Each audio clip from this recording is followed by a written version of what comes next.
নাই কোনো বন্ধুগণ, নাই দরদি নাই কঠিন দিনে আমার নবীজি বিনে। রোজ হাসর কঠিন দিনে রাব্বুল আলামিন ওয়াহিদুল কাহার বলিয়া সাজিবেন হাকিম। থাকিবে না দয়া মায়া স্নেহ মমতা, কেউ হবে না কারো জন্য যাবি নদাতা। হাই হাই হাহাকারে কইরা যাবে ধনী, পিপাসাই ফাটিবে ছাতি, মগজ গলে পানি। কান্দিতে থাকিবে সেদিন আদমের আওলাদ, কান্দিয়া জানাইব তারা তাদের ফরিয়াদ। আদমে কয় আমি পাপী বড়ই গুনাহগার, আমার কি আর সাধ্য আছে করিতে উদ্ধার। গন্ধম খাইতে নিষেধ করলো আল্লাহ পড়ুয়ারে, নিষেধ না মানিয়া গন্ধম খাইলাম বেহেশতে। আদমে কয় নাফসি নাফসি, আমি গন্ধম খায়া যেন ভুল কইরাছি গো,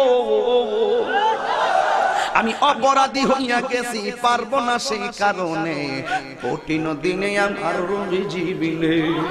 নূহ বলে আমি পাপী বড়ই গুনাহগার, আমার কি আর শক্তি আছে করিতে উদ্ধার। ওরে চার ছেলে দিল আমায় আল্লাহ পড়ুয়ারে, হামশাম ইয়াফসিন কেনান নামটি ধরে। কেনান নামের যেই ছেলেটা আমার ঘরে হইয়া আমার কথা না মানিয়া গেছে বেঈমান হইয়া। নূহ বলে নাফসি নাফসি,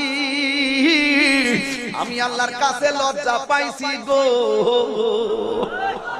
দেখছেন নি তাহিরি কি কই শুনেন না।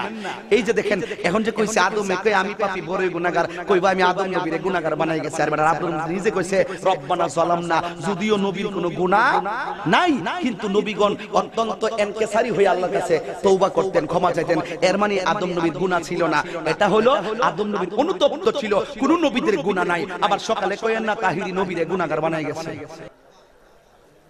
ঈসাই বলে আমি পাপী বড়ই গুনাহগার, আমার কি আর শক্তি আছে করিতে উদ্ধার। পিতা ছাড়া জন্ম নিলাম মায়েরই গর্ভেতে, আল্লাহর বেটা বইলাই আমায় অনেক লজ্জা দিছে। ঈসা বলে নাফসি নাফসি, আমি আল্লাহর কাছে লজ্জা পাইছি গো, আমি অপরাধী হইয়া গেলাম, পারবো না সেই কারণে কঠিন দিনে আমার নবীজি বিনে। এই ঈসাই বলে আমি পাপী বড়ই গুনাহগার, আমার কি আর শক্তি আছে করিতে উদ্ধার। এই মুহূর্তে যাও না তোমরা সামনে দৌড়াইয়া, আখেরি পয়গম্বর যিনি আখেরি আম্বিয়া, জোরে কি সুবহানাল্লাহ বলবেন না। যাইয়া এই কথা শুনিয়া সবাই করিবেন গমন, আমার নূরের নবীর কাছে যাইয়া দিবেন দর্শন। যাইয়া দেখেন নূরের নবী নূরেরও আম্বিয়া, সেজদা কইরা কাঁদতে আছেন উম্মতের লাগিয়া। কান্দে নবী হিয়া উম্মতি, আমার উম্মতের কি হবে গতি গো।